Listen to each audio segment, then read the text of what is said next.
Muslimin dan muslimat, para jemaah sekalian, mudah-mudahan pada malam ini kita semua dirahmati, diberkati dan diampuni Allah Subhanahu wa taala. Amin.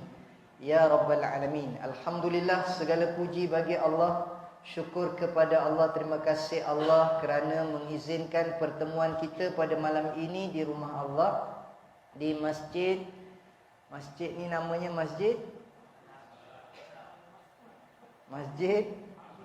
Abdul Salam Al-Mas'ud. Masya Allah. Oh, saya terlupa dah tuan-tuan ni. Yang ini saya kena sebut lah rasanya kan. Tapi bila nak sebut tu saya jadi terbantut sikit. Ya, rasa macam malam ini nak cakap pun tak lepas.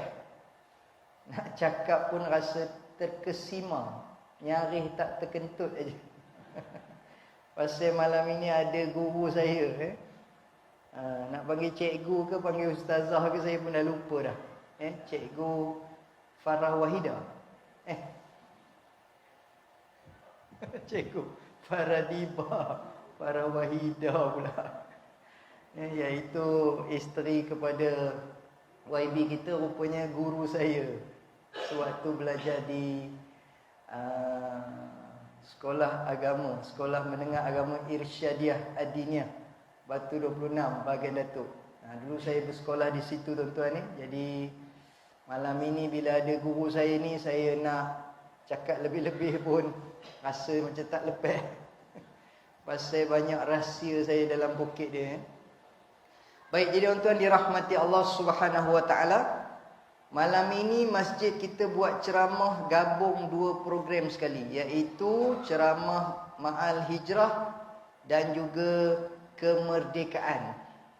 Jadi kalau nak kira ni ceramah besar ni, ceramah perdana. Tapi penceramahnya je kecil.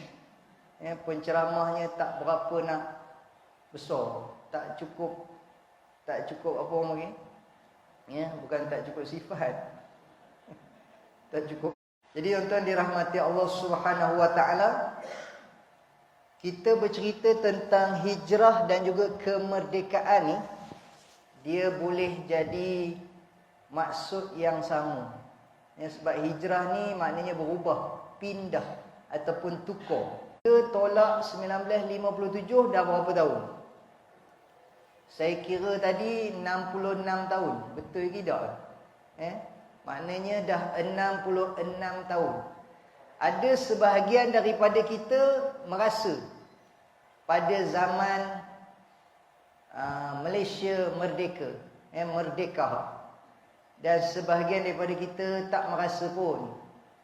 Walaupun kita balik kampung, dengar atuk dengan opah kita cerita pasal zaman Jepun, kita buat-buat dengar je lah. Cerita Jepun nampar orang. Padahal Jepun tu bukannya besar sangat pun. Saya pernah tanya atuk saya, kenapa tak tampar dia balik? Bukannya besar sangat Jepun tu. Kan? Kita ni tuan-tuan ni, orang Melayu ni kira kategori dia, kategori ketot, kategori renik, kategori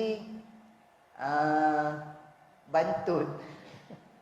Saiz tak ada lebih besar mana. Tapi kalau dibanding dengan Arab, ya betul, kita ni ketot. Tapi dengan Jepun, kita ni tak adalah ketot kan. Lebih tunduk kepada Jepun, kepada British pada ketika itu. Sebab kita dijajah.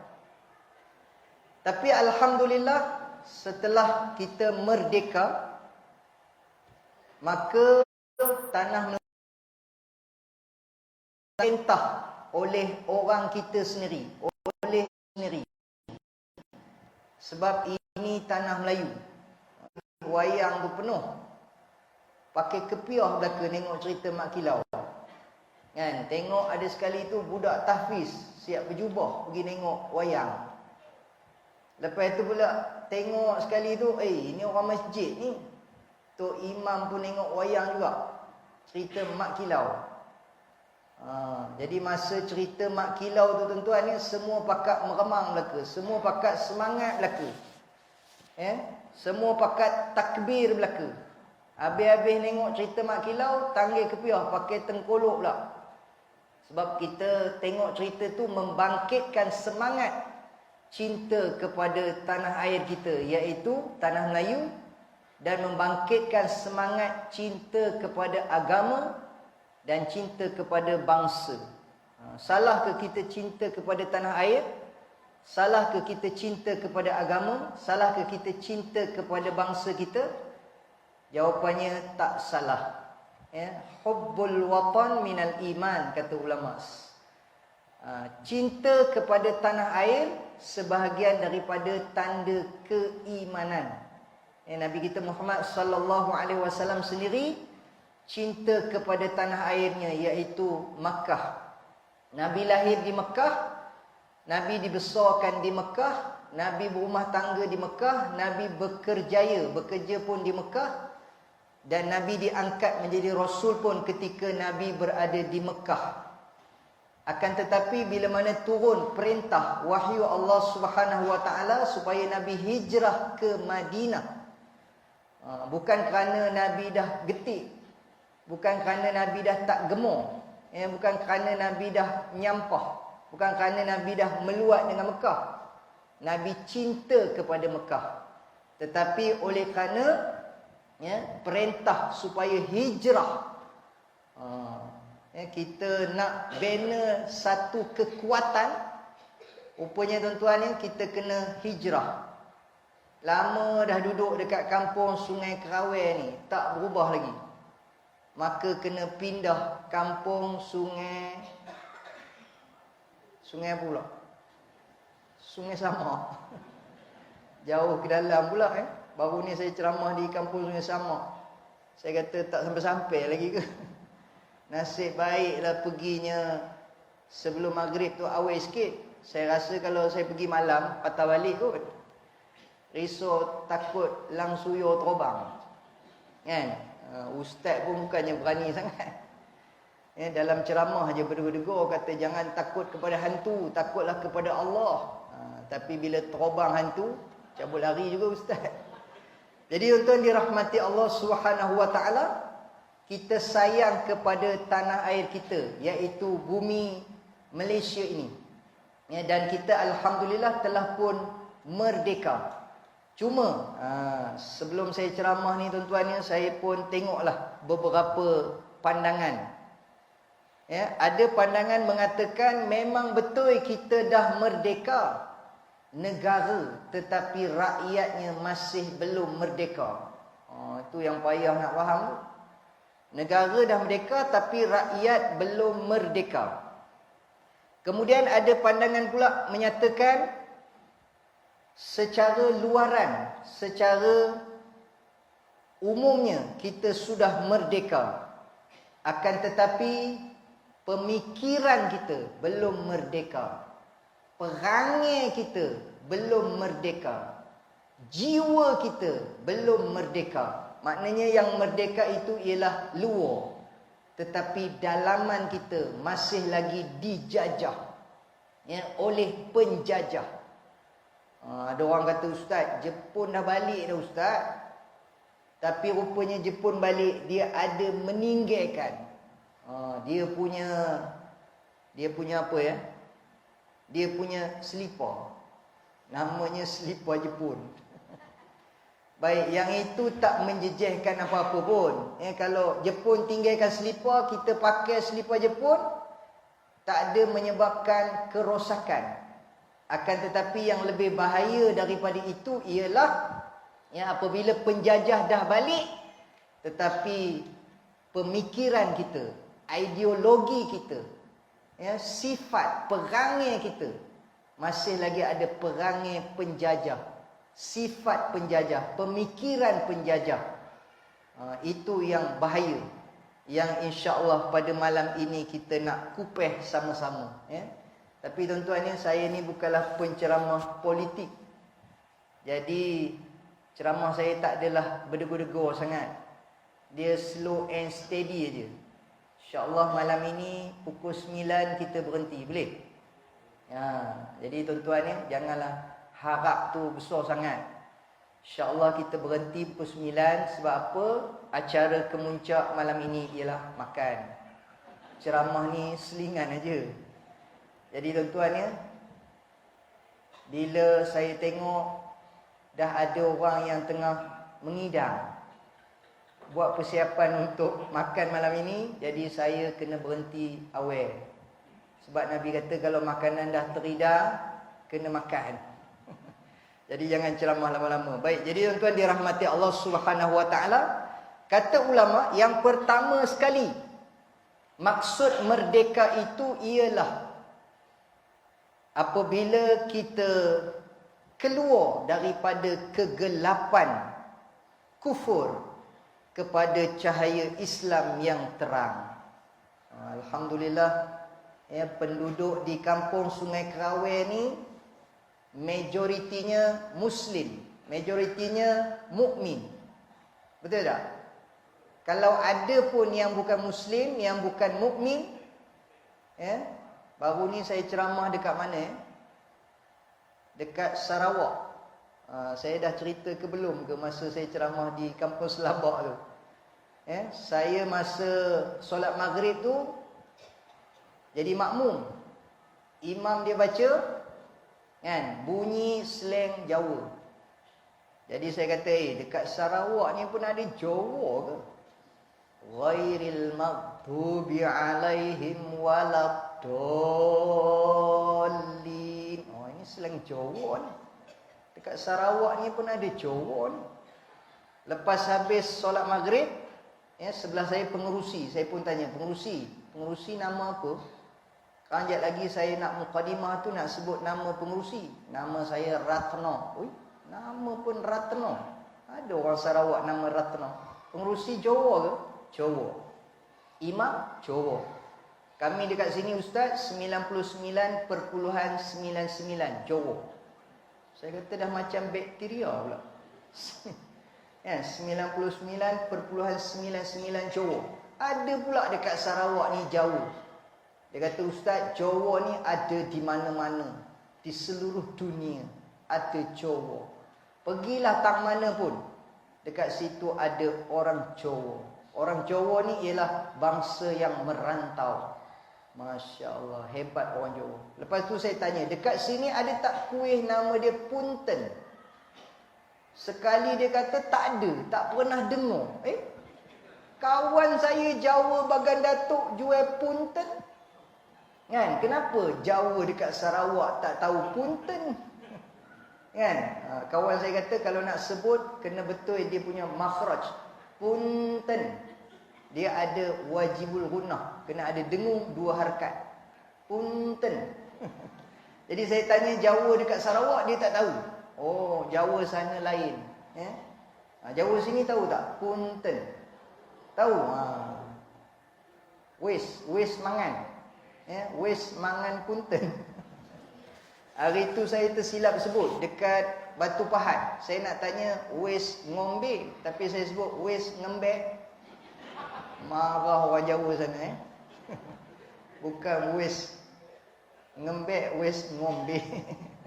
Baik, jadi tuan-tuan dirahmati Allah Subhanahu Wa Taala. Alhamdulillah, kedatangan Islam yang dibawa oleh Nabi kita Muhammad sallallahu alaihi wasallam telah mengeluarkan manusia daripada kegelapan kufur kepada cahaya Islam yang terang. Bayangkan tuan-tuan, 500 tahun lebih kurang daripada diutuskan Nabi Isa alaihissalam sehinggalah Nabi Muhammad sallallahu alaihi wasallam. Dalam sejarahnya mengatakan 400 tahun lebih. Kita katalah lebih kurang 500 tahun. Manusia tidak diutuskan seorang nabi ataupun rasul, menyebabkan manusia jadi huru-hara, haru biru, lintang pukang, tonggeng terbalik, meraban tebin. Huru-hara jadinya tuan-tuan. Ya, sebab itu dalam kampung kita ni, jangan siapa-siapa yang perambat tu imam ataupun ustaz. Ya, dia kata kampung kami ni kami tak nak ada ustaz, kami tak nak ada imam, kami tak nak ada tok naib. Kami dah perambat semua. Kami nak jadikan kampung kami ni pusat karaoke. Habis tuan-tuan ya. kampung kita ni akan dibala oleh Allah Subhanahu wa taala. Kampung kita akan ditimpa musibah oleh Allah Subhanahu wa taala. Kena ada seorang imam, kena ada seorang ustaz, kena ada seorang alim dalam kampung kita. Bila ada, ikram dia, muliakan dia, mengaji dengan dia, minta nasihat daripada dia. Sebab apa tuan-tuan ya? Al-ulama warathatul anbiya. Ulama itu pewaris para nabi. Sebab hari ni ada orang tak gemar dengan ulama, kan? Saya tak gemar dengan ulama, dia kata. Ini semua bukan ulama, ni ular dalam semak, katanya. Tambah kalau ulama tu ulama politik. Dia kata ini bukan ulama, katanya. Ini ular dalam semak. Jadi tuan-tuan ya, rugilah kita, malanglah kita kalau kita tidak mahu berdamping dengan ulama. Sehingga kan ada yang mengatakan kalau dapat bersalam pun dengan ulama tu dapat juga tempieh dia. Kan? Dapat bersalam pun jadilah. Tapi tuan-tuan jangan buat macam dalam cerita Musam Janggut tu. Dia salam, lepas tu tak basuh tangan. Seminggu asyik duk cium je. Kan? Baru ni saya ceramah di sekolah, budak-budak bersalam dengan saya. Dia kata, "Ustaz, saya tak nak basuh tangan." Kenapa? Kan? Nanti hilang bau tangan ustaz. Padahal masa tu saya baru lepas makan. Kan? Bau kari. Dia takut hilang bau kari. Bau tangan ustaz. Lepas tu ada budak yang saya peluk. Dia kata, "Saya tak nak mandi ustaz." Alamak. Kan? Nanti hilang bau ustaz katanya. Janganlah sampai macam tu. Jadi tuan-tuan dirahmati Allah Subhanahu wa taala, Nabi datang, Nabi bagi tahu yang koma sembah selama hari ini ialah Tuhan scammer, Tuhan palsu. Sekeliling Kaabah tuan-tuan ada lebih kurang 300 lebih patung ataupun berhala. Nabi kata ini bukan Tuhan. Habis kalau hari inilah tuan-tuan ya, kita kata habis kalau bukan Tuhan apa tu? Itu namanya hantu. Tuhan diterbalikkan jadi hantu.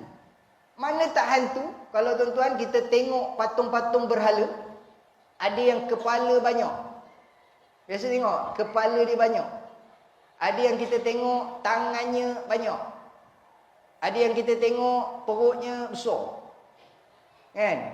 Dia punya pusat terjujui. Saya hari tu tuan-tuan ni masa PKP saya jual buah oren. Buah oren daripada Mesir. Bila saya jual buah oren, datang makcik-makcik, pakcik-pakcik, belik-belik buah oren tu, dia kata, "Ustaz, ni 10 biji ni." Dia pilih, dia masuk dalam plastik, dia kata, "Ustaz, 10 biji." Saya kata, "Makcik, kenapa nak kena belik-belik, nak kena pilih-pilih? Sama je semua oren belaka." "Ustaz, saya nak pilih yang pusat besar." Kenapa pilih yang pusat besar? Petua orang tua-tua, kalau nak pilih buah oren, pilih yang pusat besar. Kenapa pusat besar? Sebab manis.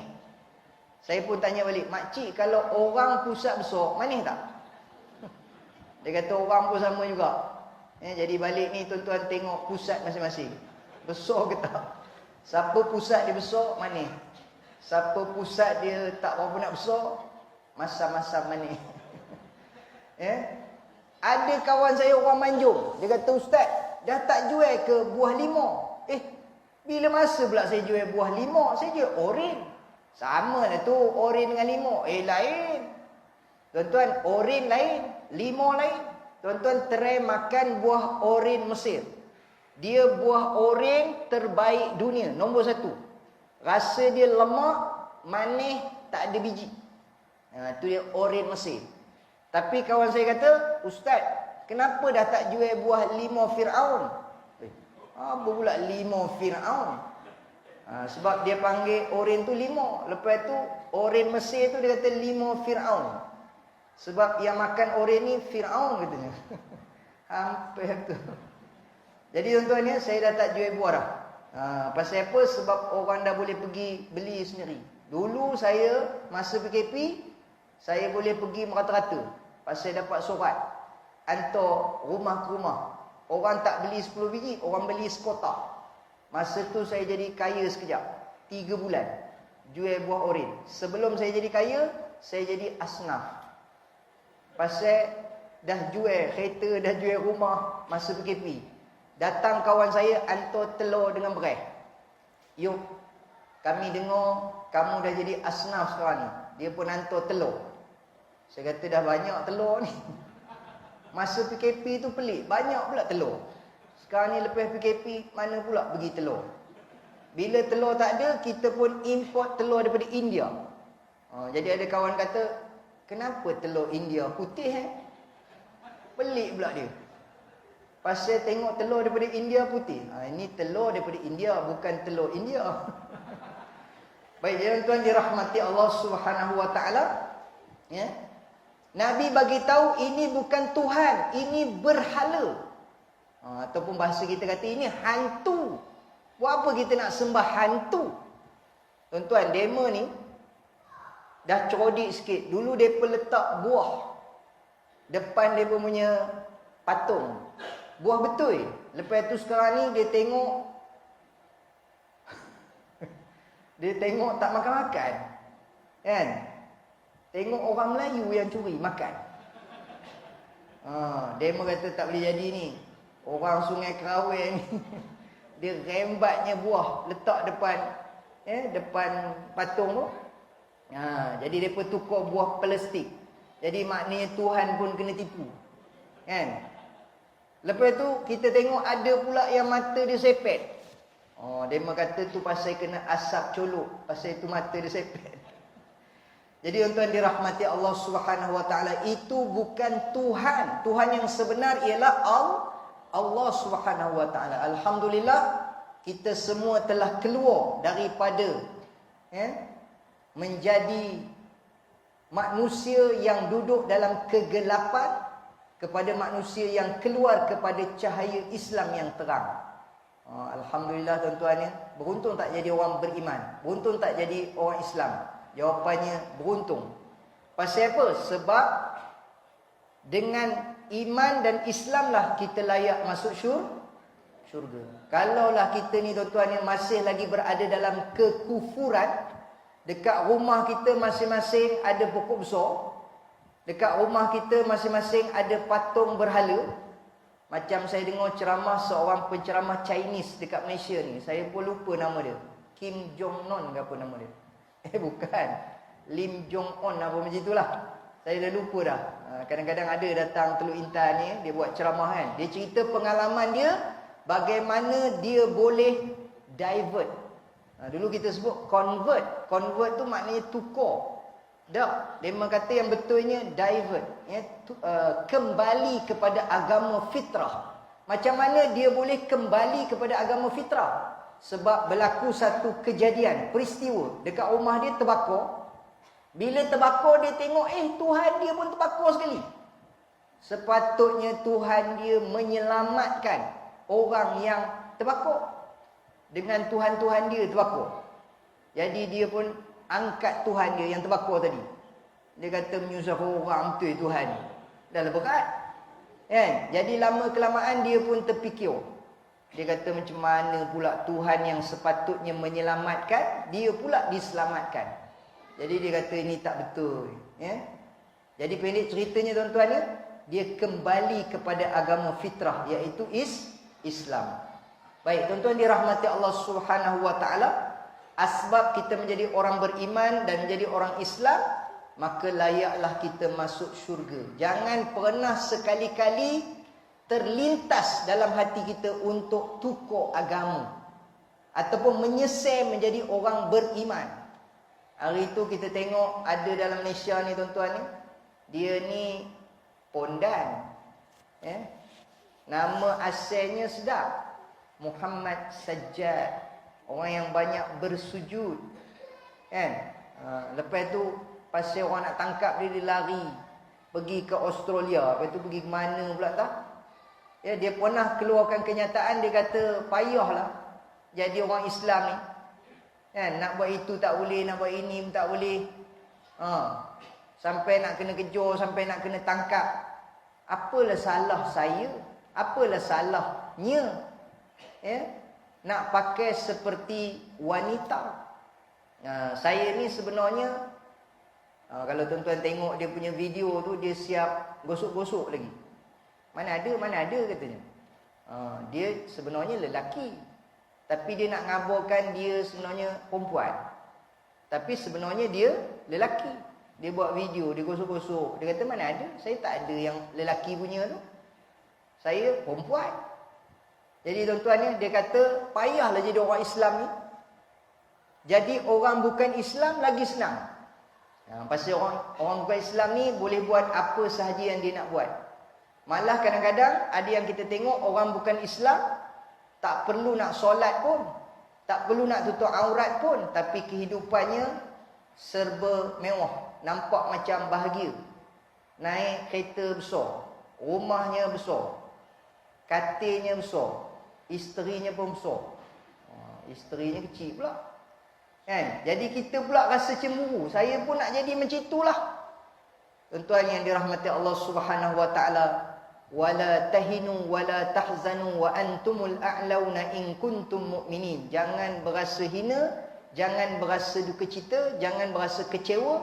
Kedudukan kamu tinggi jika kamu orang-orang yang beriman. Biarlah atas dunia ni kita nampak macam lekeh, macam daif.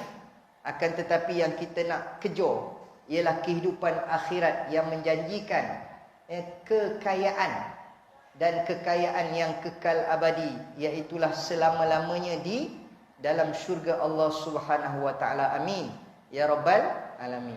Baik, yang kedua. Semua ada 7 poin ni. Ni baru satu. Macam mana nak berhenti pukul 9? Yang kedua tuan-tuan, kata ulama, apakah maksud merdeka? Iaitu membebaskan diri daripada kejahilan kepada menjadi seorang manusia yang berilmu. Sebab itulah tuan-tuan ni, bila masjid kita ada buat je ceramah, pengajian. Baru ni tuan-tuan saya bawa jemaah umrah. Ada yang tanya, Ustaz, macam mana kami nak mengaji dekat Masjid Nabawi ni? Semua penceramah dia cakap Arab. Tak faham lah. Kan? Sebab sebelum pergi umrah tu ada belajar bahasa Arab. Wahid, 1, Ithnain, 2, Thalatha, 3, Arba'a, 4, Khamsa, 5. Lepas tu murid kata dekat Ustaz cukup dah tu. Takat 5 je. Kenapa belajar sampai 5 je? Kan? Cukuplah, dah boleh beli 5 kilo dah buah kurma. Kan? Khamsa. Bagi khamsa kilo. Kan? Kira jadilah tu. Dah boleh beli 5 kilo buah kurma. Sekali tuan-tuan sampai sana, kita beria cakap Arab. Khamsa. Kita sebut 5. Sekali orang Arab sebut, malu apa bosku, katanya. Dia cakap Melayu. Kan? Malu apa bosku, mana-mana rancak berdosa. Depa cakap bahasa yang trending dekat Malaysia tuan-tuan ni. Malu apa bosku, mana-mana rancak berdosa. Dia cakap Melayu pula. Murah-murah. Kan? Lihat dulu, murah-murah. Ibu-ibu, bapa-bapa. Indonesia. Dia kata kita Indonesia. Tak, Malaysia. Malaysia bagus. Najib, malu apa bosku. Kamu kena kan? Lepas tu dia sebut Malaysia Madani. Tahu juga. Jadi kita pun tak payahlah belajar bahasa Arab. Rupanya dekat sana cakap Melayu. Kan? Kemudian tuan-tuan ni, pengajian. Banyak guru-guru yang mengajar di dalam masjid tu cakap bahasa Arab. Tapi ada satu pintu, saya dah lupa dah pintu mana. Ada penceramah daripada Indonesia. Tuan guru daripada Indonesia, dia cakap bahasa Indonesia. Kita ni tuan-tuan ni, dengan jemaah Indonesia ni, kita ni dah ibarat macam Indon sekali lah. Kira Indon je lah kita ni. Kebanyakan orang sana ingat kita ni Indon. Sebab jemaah Indonesia paling ramai dalam dunia. Mana taknya kota dia paling banyak. Penduduk dia ada 200 juta. Penduduk Malaysia 30 juta. Jadi bayangkan berapa kali ganda. Jadi kadang-kadang kita makan pun dekat sana makanan-makanan Indonesia. Ya, keropok tak tinggal. Kita pun makanlah keropok juga tuan-tuan ya. Cuma kadang-kadang dapat jugalah kita merasa masakan Malaysia. Dekat hotel di Mekah tu ada catering Ibtisam namanya. Itu salah satulah catering orang Malaysia. Dapatlah kita makan makanan Malaysia. Kemudian kalau rindu lagi, pergilah ke kompleks ataupun Safwah tu.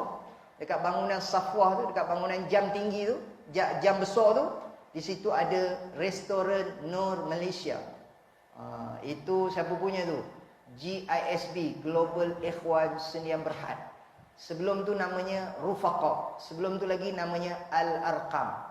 Ada restoran Malaysia. Kemudian ada satu lagi, restoran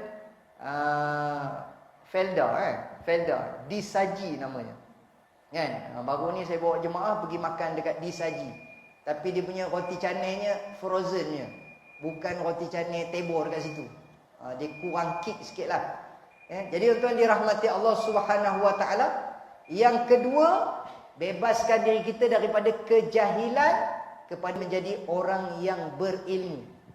Walaupun kita nak pergi ke Mekah tuan-tuan ni, nak buat ibadah, kena ada ilmu. Ni pasal baru balik daripada umrah ni, dia tengah panas cerita pasal umrah ni.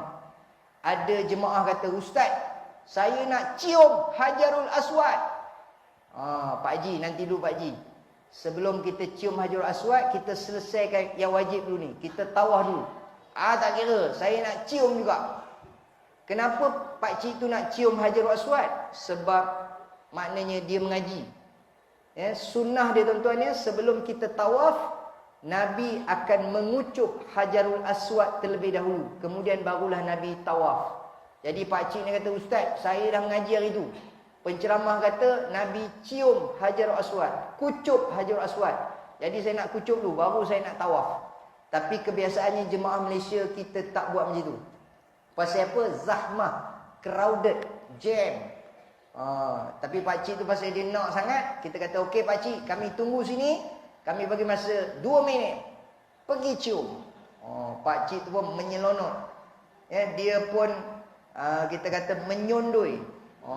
Nak pergi cium Hajarul Aswad. Tak sampai 2 minit, 30 sangat patah balik. "Pakcik, dapat tak cium Hajarul Aswad?" "Saya dapat cium, tapi bukan Hajarul Aswad." "Pakcik cium apa pakcik?" "Dia hitam-hitam, tapi bukan Hajarul Aswad. Saya cium ketiak," katanya. Ketiak Arab dengan ketiak Afrika. Apa rasanya kalau ketiak Arab? Lemak-lemak manis. Ketiak Afrika masin sikit. Maknanya tuan-tuan, ada perkara-perkara sunnah yang dilakukan oleh Nabi, tetapi oleh kerana keadaan tak mengizinkan, maka kita pilih yang lebih utama, yang wajib dahulu, iaitu tawaf. Kadang-kadang ada jemaah ni kata, "Ustaz, saya nak pegang Kaabah, saya nak peluk Kaabah, saya nak cium Kaabah." Boleh, nanti dulu kita selesaikan dulu. Sebab kita ni baru sampai, kita wajib buat umrah yang pertama ni untuk diri sendiri. Umrah wajib dia panggil. Nanti lepas ini, kalau ada kesempatan, kita buat tawaf sunat pula. Tapi tuan-tuan, siapa yang pergi buat umrah, dia tahulah keadaan dia. Siapa nak pergi buat tawaf sunat dekat dataran Kaabah, betul-betul depan Kaabah, dia kena pakai ihram. Kira ngelat lah tu. Kan? Padahal dia bukannya nak buat umrah, dia cuma nak solat depan Kaabah. Tapi dia kena pakai ihram. Maknanya kena pakai yang pakaian putih tu lah. Dia tak boleh pakai pakaian biasa. Baik, tuan-tuan dirahmati Allah Subhanahu Wa Taala, kena ada ilmu. Sebab apa? Syaitan dia mudah nak menggoda orang-orang yang tidak ada ilmu, beribadah dalam keadaan jahil.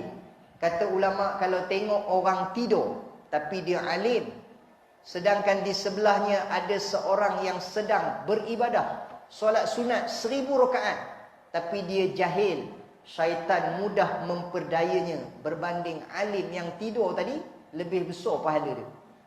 Kadang-kadang kita tengok tuan-tuan ni, satu orang tok guru dia tidur, kan? Tapi tidur dia tu bukan saja-saja tidur. Tengok cara tidur pun kena. Ini tidur orang yang berilmu. Macam mana cara nak kenal tuan-tuan ni? siapa sini tidur menongging?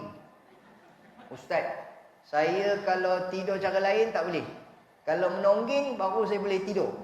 Itu menunjukkan cara tidur syaitan, ataupun ada ulama kata cara ahli neraka diseksa dalam neraka, mukanya tersembam ke lantai. Siapa yang suka tidur menerap, tidur menongging, itu cara syaitan tidur. Jadi jangan amalkan tidur menerap. Siapa tidur menerap? Antara lain ialah pendek umur. Pasal apa? Dia telah menghimpit jantung. Siapa tidur mengiring di lambung kiri, tidur menerap, dia menghimpit jantung. Bila menghimpit jantung, perjalanan darah tidak lancar. Kemudian dia akan menyebabkan datang penyakit. Kemudian dia pendek umur, cepat mati. Tuan-tuan kalau tengok semua sunnah-sunnah Nabi, kesemuanya akan pergi kepada penjagaan kesihatan jantung. Nabi ajar cara berak. Nabi ajar cara buang air kecil, buang air besar. Nabi ajar cara tidur. Nabi ajar cara berjalan. Nabi ajar cara makan. Nabi ajar cara minum. Kesemuanya jika dikaji dari sudut kesihatan, dia akan pergi kepada kesihatan jantung. Kan?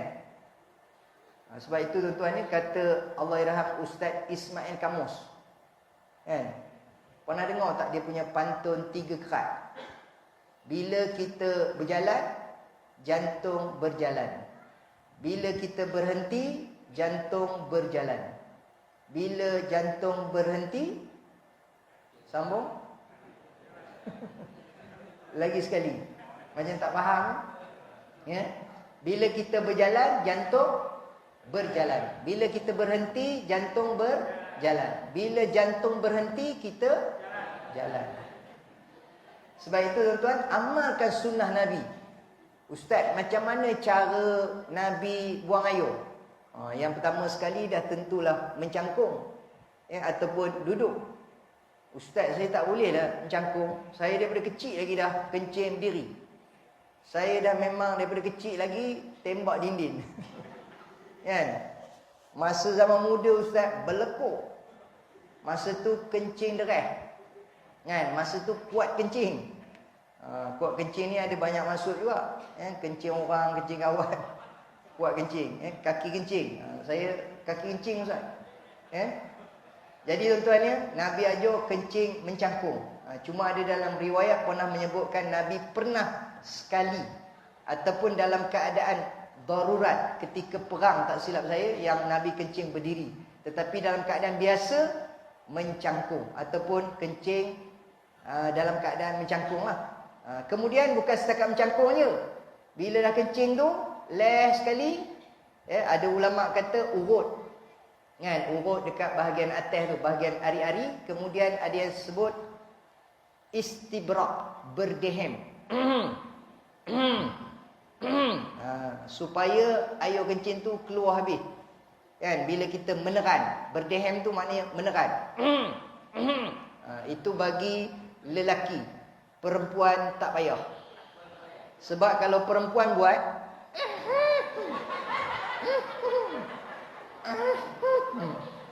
nanti ada pula Pak Haji lalu depan tandas perempuan. Siapa pula nak beranak dalam tandas? Yang buat tu lelaki. Sebab itu kadang-kadang kita dengar ada pakcik-pakcik pergi tandas. Maknanya betul lah tu. Kan? Jadi tuan-tuan ya, cara kencing, cara berak, cara tidur, maknanya kena ada ilmu. Banyak perkara lah. Kalau kita nak cerita ni, semuanya kena ada ilmu. Kata Allah Subhanahu Wa Taala, la yastawi alladhina ya'lamuna walladhina la ya'lamun. Tak sama nilai dia, value dia, saham dia, orang yang berilmu dengan orang yang tidak berilmu. Faqihun wahidun asyaddu 'ala syaitan min alfi 'abid. Satu orang yang faqih, yang faham, yang tahu hukum hakam, ya, yang reti tentang bab agama ni, sangat ditakuti oleh syaitan berbanding 1000 orang yang sedang beribadah tetapi jahil. Sebab itu tuan-tuan ya, kata Nabi, kun aliman, jadi orang alim. Kalau boleh tuan-tuan ni, semua yang hadir ni jadi alim. Dan kadang-kadang ada penceramah kata memang alim. Pasal yang bawa kitab tu ustaz yang mengajar. Yang mengajinya haram ada kitab. Jadi maknanya yang mengaji lebih alim daripada ustaz. Semuanya Imam Syafi'i belaka. Pakai alio je. Tulis-tulis dekat tapak tangan, terus ingat. Kan? Baik, kemudian kalau tak boleh jadi orang alim, au muta'alliman, ataupun sekurang-kurangnya jadilah pelajar. Kalau kita semua jadi tok guru pun payah juga. Kena ada orang yang belajar. Kemudian au mustami'an, ataupun orang yang mendengar. Kalau nak cerita mendengar ni tuan-tuan ni, dekat radio pun sekarang ni ramai yang mendengar dekat radio. Tapi kan saya ada rancangan dekat Perak FM setiap hari Khamis pukul 3 sampai pukul 4. Nama rancangannya Mufassirin. Saya tanya dengan Radio Malaysia Perak FM.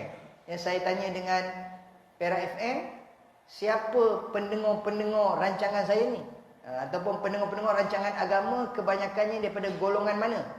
Dia kata daripada golongan RTM. Pendengar, tuan-tuan faham ke tak ni? Ya, pendengar Perak FM, pendengar radio apa ke nak sebut tadi ya? Pendengar rancangan agama di radio ni, ya, kebanyakannya RTM. Iaitu geng-geng yang rancangan tunggu mati. Maknanya yang ramai dengar pun geng-geng veteran aja. Yang orang muda-muda, anak-anak muda banyak dengar Era, Sinar, ya, ataupun channel-channel radio yang lain. Tapi kalau RTM ataupun Perak FM, itulah dia punya golongan pendengar dia. Jadi tuan-tuan dirahmati Allah Subhanahu wa taala, satu lagi kata Nabi, au muhibban, ataupun jadi orang yang gemar, yang cinta, yang suka. Ini masalahnya apa dia? Nabi kata wala takun khamisan, jangan jadi orang kelima. Fatahlik, celaka, binasa. Alim pun tak nak, belajar pun tak nak, mendengar pun tak, suka pun tak. Semua dia tak nak. Jadi orang kelima, Nabi kata celaka. Jadi tuan-tuan dirahmati Allah Subhanahu wa taala, jangan jadi orang yang celaka. Itu nombor 2. Ada lagi 5. Yang ketiga, membebaskan diri kita, merdekakan diri kita daripada sifat mazmumah kepada sifat mahmudah. Tuan-tuan, kata Imam Al-Ghazali ada 9 sifat mazmumah. Ada 9 sifat mahmudah. Daripada sifat mazmumah yang tercela, yang dikeji, kena ubah kepada sifat mahmudah. Baru ni saya ceramah dekat masjid dekat Teluk Intan, saya lupa apa nama masjid ni. Saya nak cerita 9 sifat mazmumah. Tahu berapa je dapat? 3 je.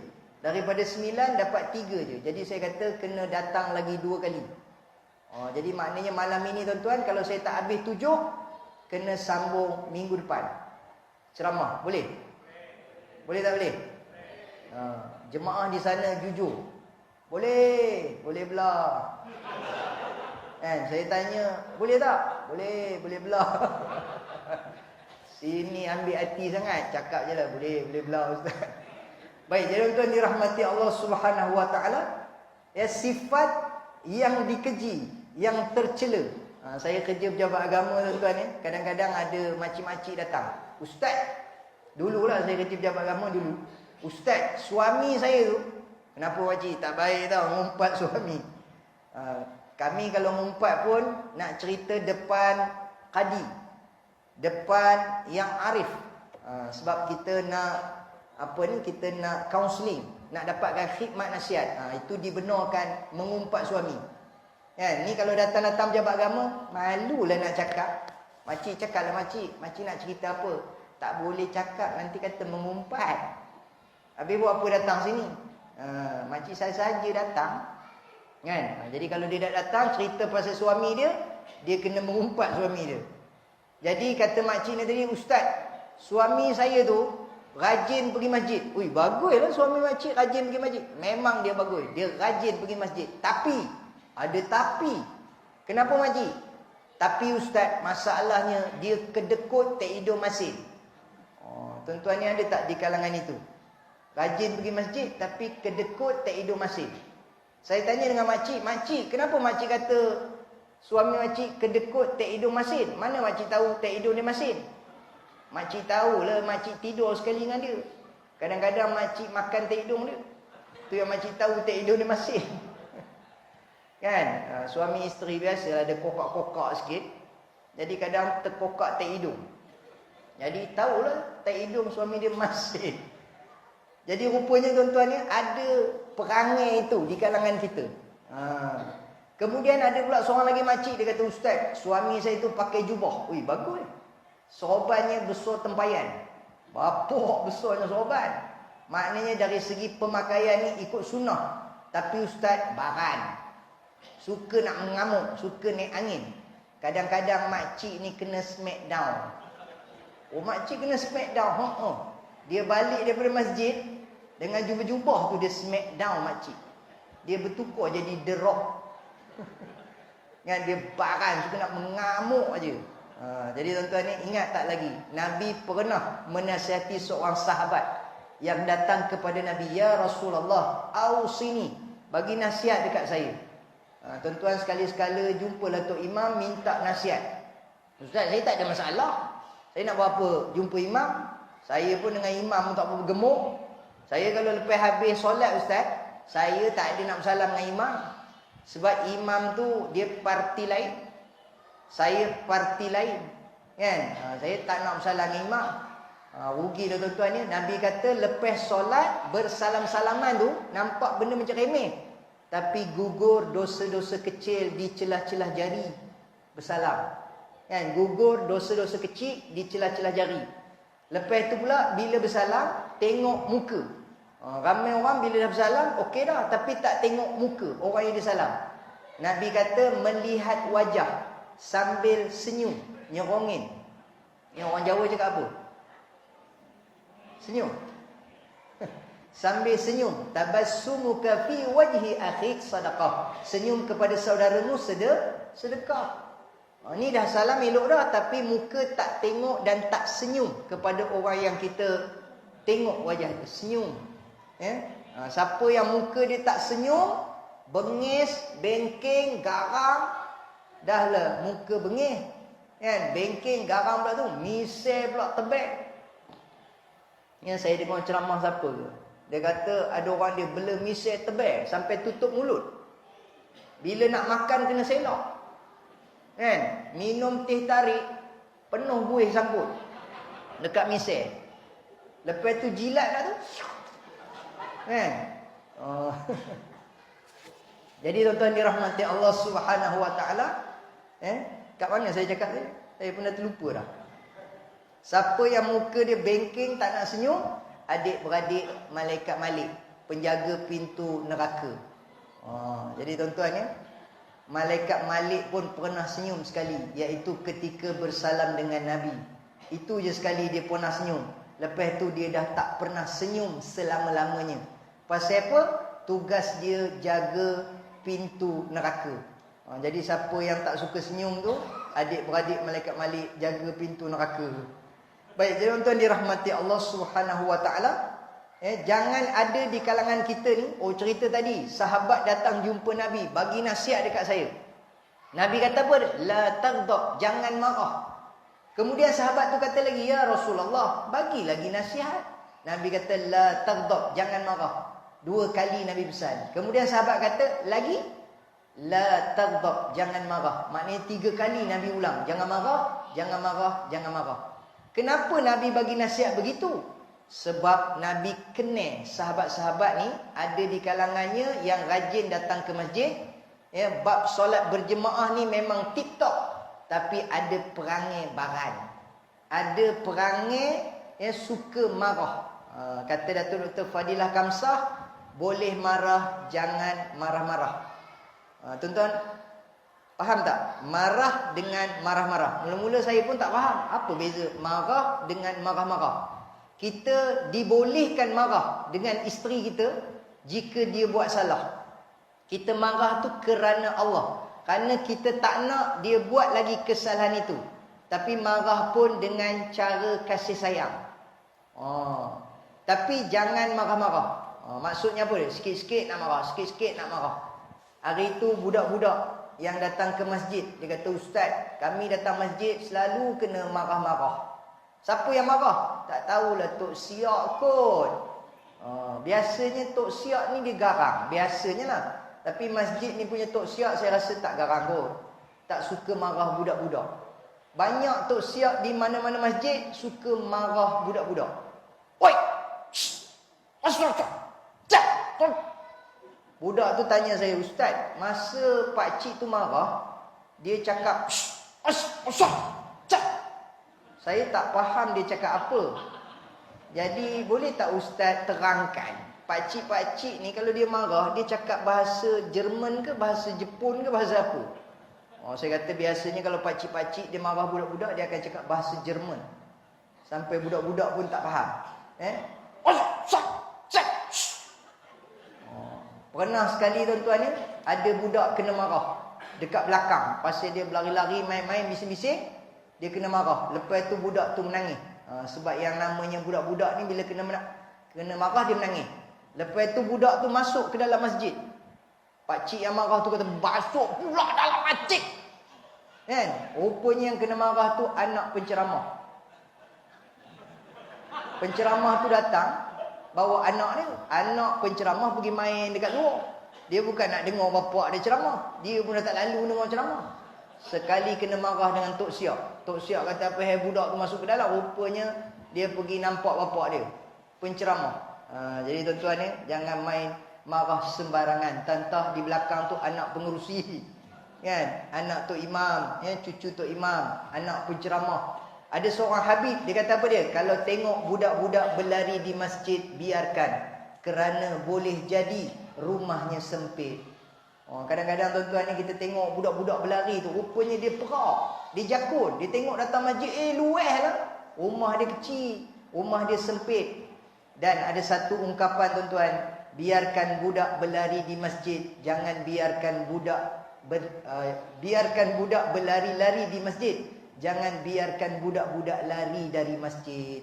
Banyak daripada kalangan kita menyebabkan budak-budak lari dari masjid. Apa kesan dia? Dia dah tak nak datang masjid. Kemudian bila dah pencen, dah berumur, baru dia datang masjid. Bila dia datang masjid, dia takut-takut nak masuk dalam masjid. Dia suka duduk di luar.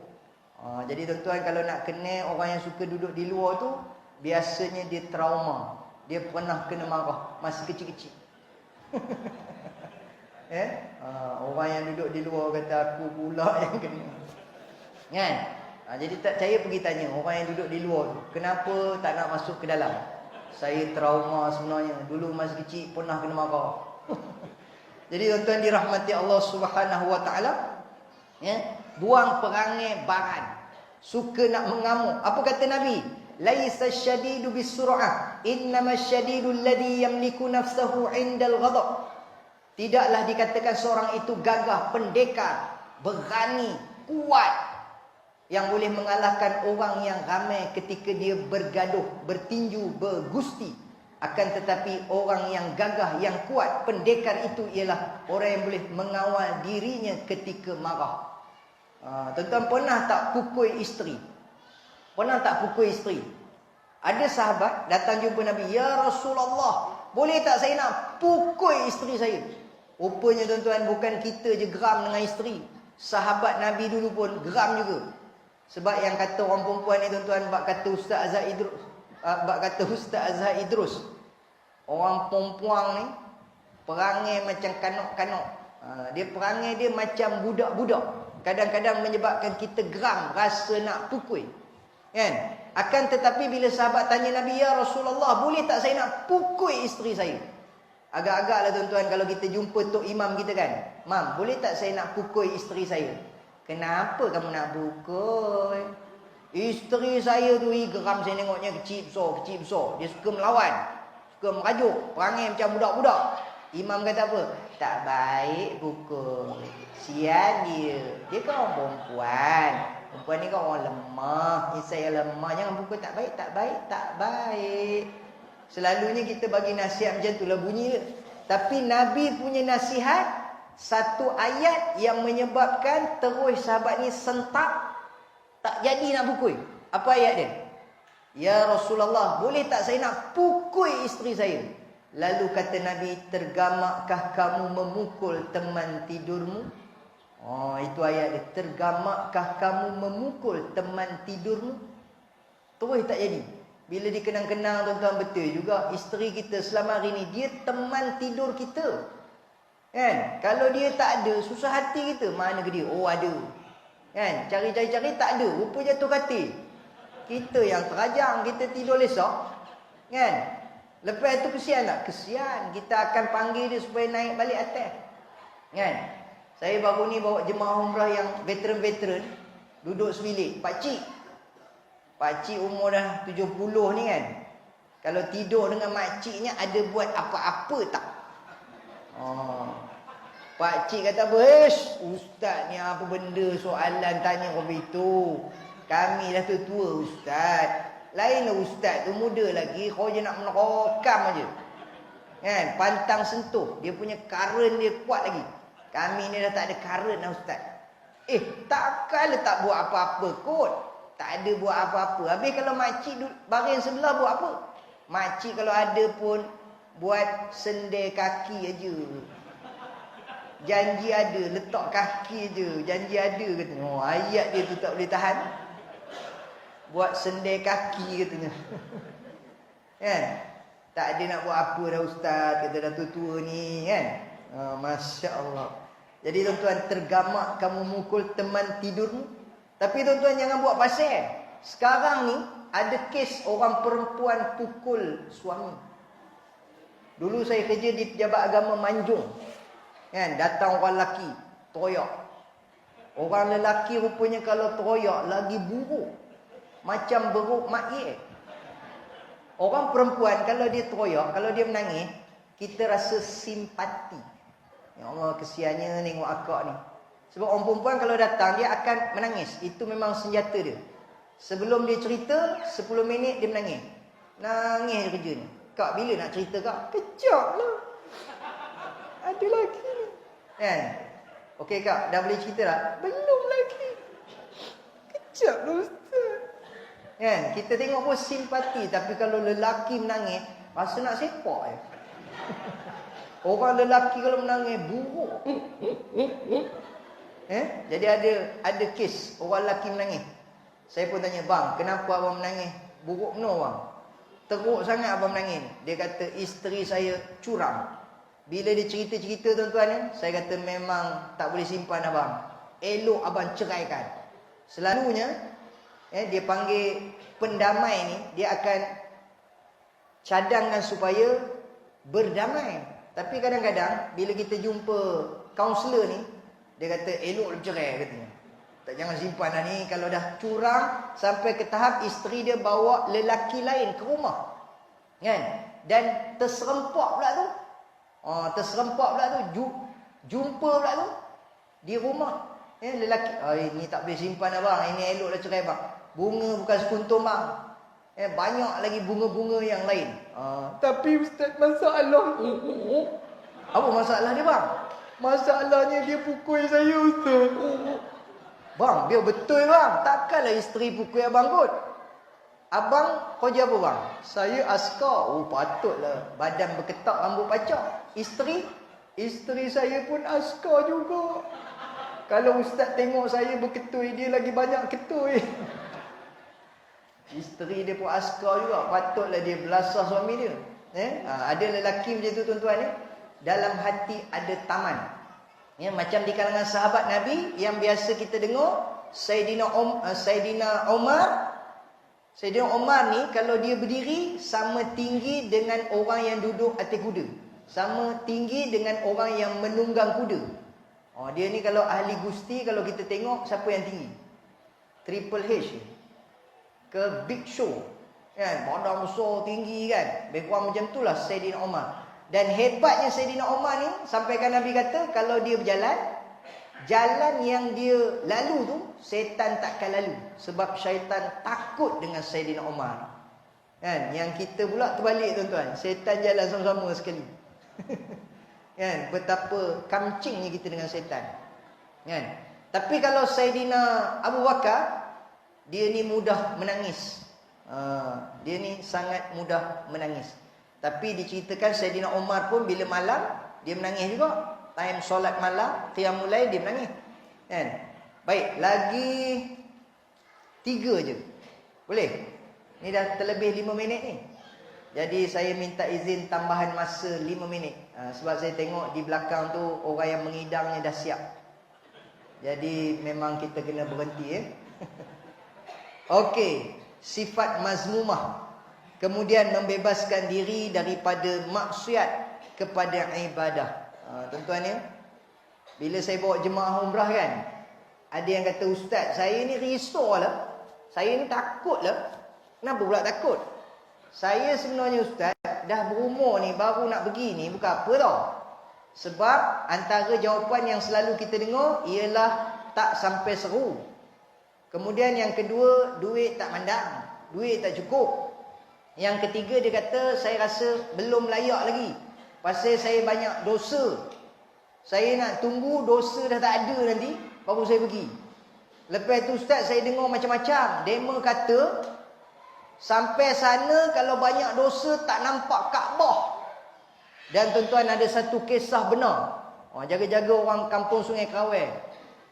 Berlaku seorang pakcik elok kapal terbang landing aja, kan, dia tak boleh bangun, melekat dekat kursi, kan.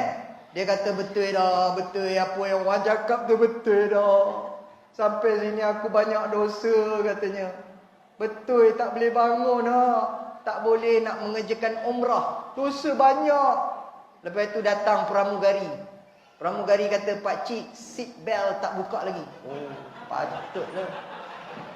Dia nak bangun tak boleh, nak bangun tak boleh. Rupanya tali pinggang tak buka. Jadi tuan-tuan ya, ramai orang kata tak sampai seru.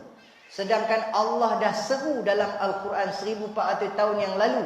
Wa atimmul hajja wal umrata lillah. Hendaklah tunaikan, sempurnakan haji dan umrah kerana Allah. Maknanya kata ulama, wajib sekali seumur hidup mengerjakan haji, wajib sekali seumur hidup mengerjakan umrah. Hukumnya wajib. Malah ada ulama kata, tuan-tuan, siapa yang kata saya belum mampu sedangkan dia dah ada rumah, bukan setakat ada rumah, siap ada rumah sewa, homestay, stable lumba kuda, banyak pula dia punya kereta dia kan. Kemudian kereta pula berbiji-biji, bukan sebiji. Ini orang Melayu sebut biji kan. Kereta berapa biji, rumah berapa biji. Nasib baik dia tak tanya isteri berapa biji. Ada makcik suka pula sebut biji tu kan. Orang Melayu kan selalu tanya macam tu. Mika punya rumah berapa biji, kereta berapa biji. Nasib baik dia tak tanya isteri berapa biji.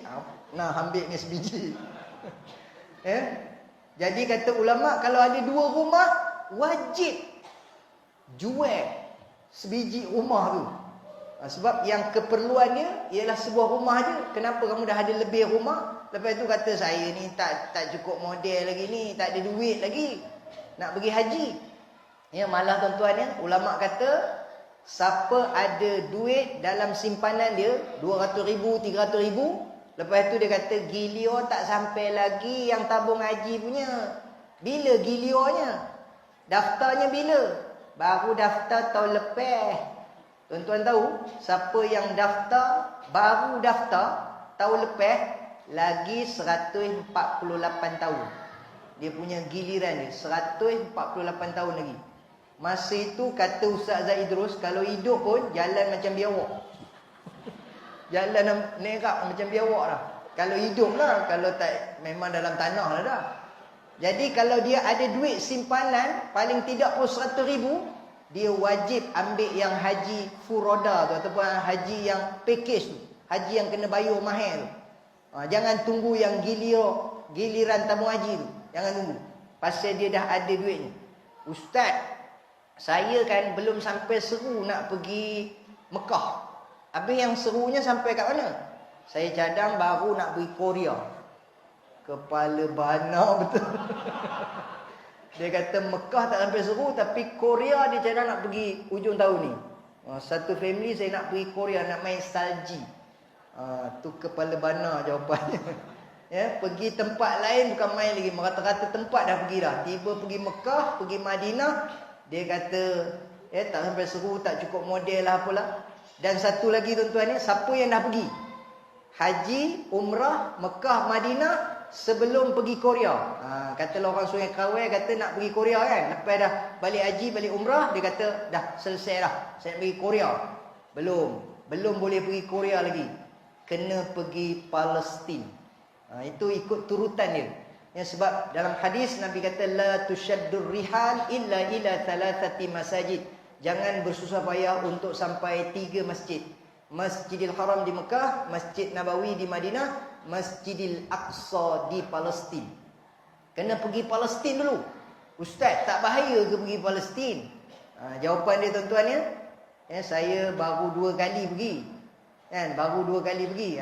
Nanti bulan bila pula nanti, saya tak tahu lagi lah yang akan datang ni. Patut bulan 9 ada satu trip, tapi saya tak pergi yang bulan 9 ni. Kalau ada siapa-siapa nak pergi, setakat inilah tak ada bahayalah. Maknanya kita boleh pergi ke Masjid Al-Aqsa, boleh masuk ke dalam Palestin. Kenapa tak bahaya? Sebab kita dah jadi pelancong Israel, kita dah jadi pelancong Yahudi. Tuan-tuan tahu Palestin tu tinggal 11% sahaja yang dikuasai orang Islam. Lain daripada itu semuanya dikuasai Israel ataupun Yahudi. Jadi kita masuk tu, kita dah jadi pelancong Israel. Yang keluarkan visa pun dia. Sebab itu kita pergi tu, dia tak kacau kita. Yang dia kacau tu, yang kita tengok dalam berita tu, itu penduduk Arab Palestin. Orang luar dia tak kacau. Pasal kita ni dah ibarat pelancong dia. Dia jaga keselamatan, dia tak kacau kita. Jadi tuan-tuan dirahmati Allah Subhanahu Wa Taala, walaupun ada pendapat mengatakan tak payah pergilah, pasal kita menyumbang kepada ekonomi Israel. Namun sebahagian besar ulama kata kena pergi sebab Nabi suruh kita ziarah Masjid Al-Aqsa. Nabi yang suruh kita pergi Palestin. Ni cerita ni saya rasa leh lah ni tuan-tuan ya. Waktu saya pergi Palestin tuan-tuan ya, dekat sana ada ramai anak yatim. Beratus ribu anak yatim. Bila kita tengok anak-anak Palestin, teringat anak kita. Dan di sana juga ada ramai ibu-ibu tunggal yang kematian suami, balu-balu, janda-janda. Kan? Apa lagi dia panggil? Balu, ibu tunggal, janda. Bila tengok anak-anak Palestin, teringat anak kita. Bila tengok perempuan Palestin, terlupa pula bini kita. Itu masalah dia tuan-tuan. Jadi itu antara dia punya cobaan dia. Pasal apa? Sebab orang Arab ni tuan-tuan lawa, mata dia biru, mata dia coklat, mata dia hijau. Lepas tu hidung dia mancung. Maknanya tuan-tuan kalau kahwin dengan orang Arab, tak payah beli pisau. Potong sayur dengan potong buah pakai hidung je. Sap, mancung hidung dia. Tapi tuan-tuan, saya tengok orang lelaki je yang nampak seronok bila saya cerita perempuan Arab lawa. Orang perempuan semua jebik. Nyampah pun.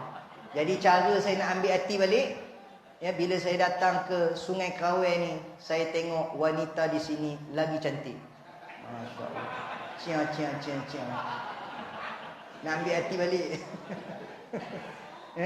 Tapi tuan-tuan kalau betul ada yang berhajat, ni sajalah nak offer. Kalau betul ada yang berhajat, bagi tahu. Lepas habis ceramah ni, PM tepi.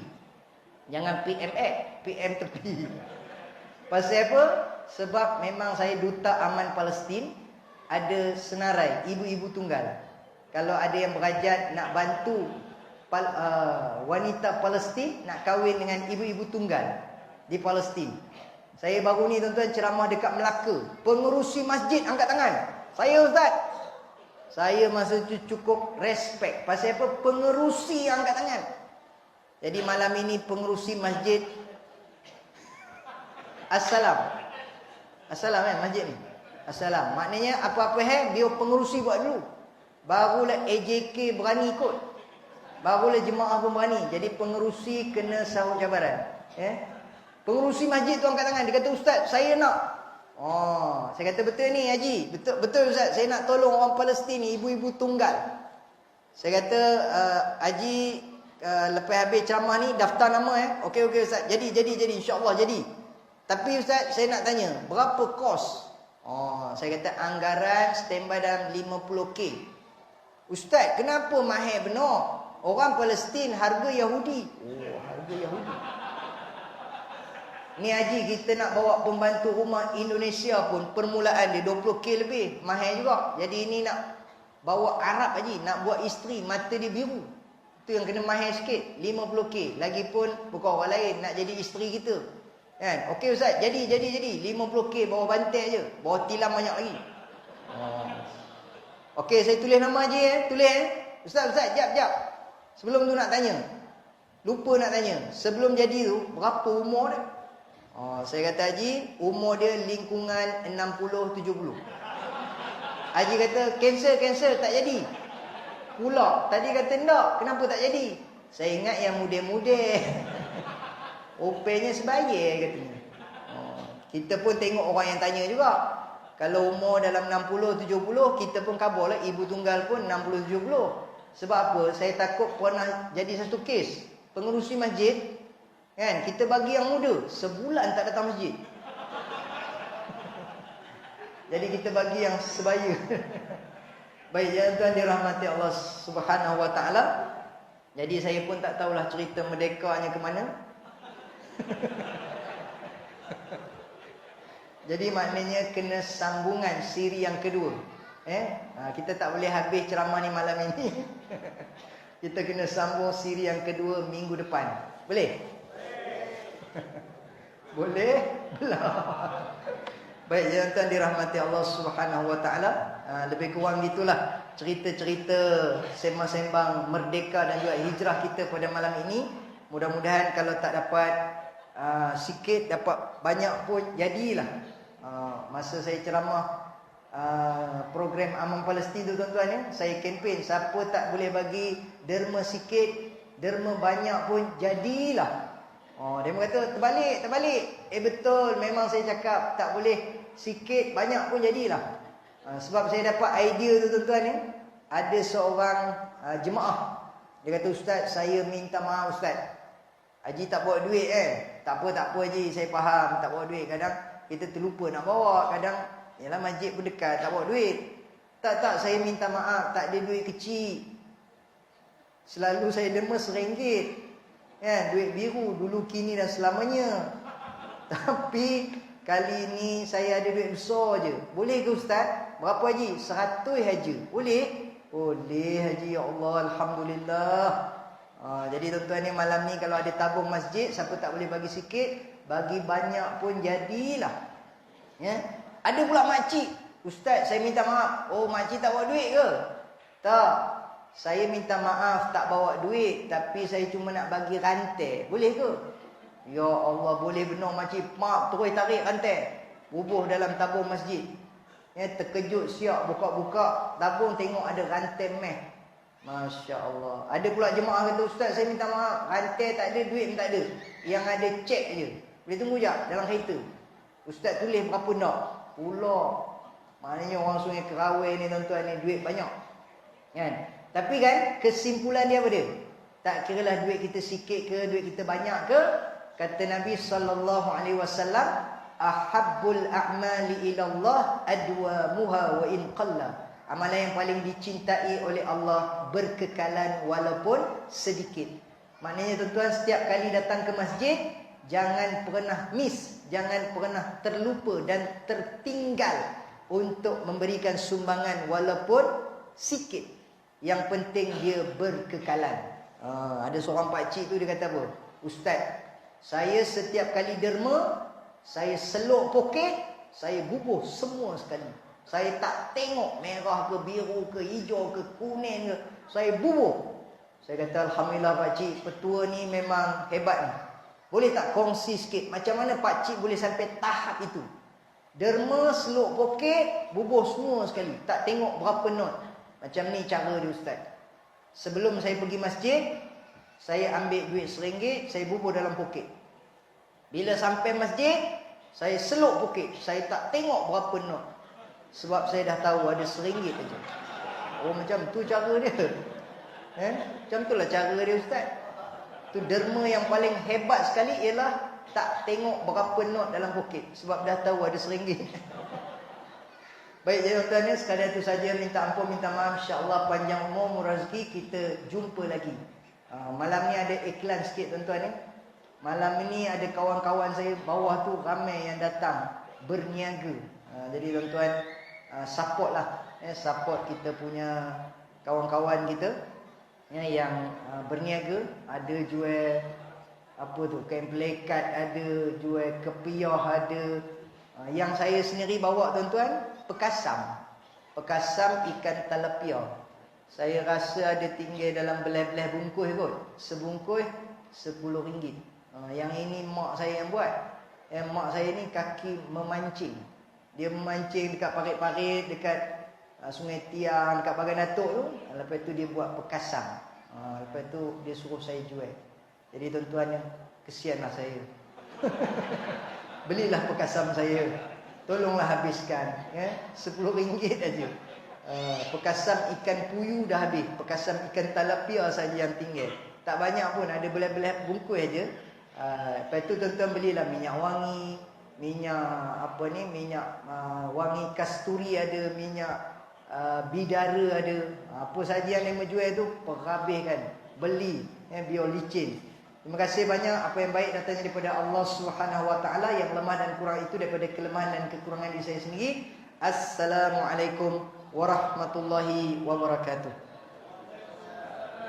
Saya serahkan kembali kepada Saudara Nazmi di angkasa.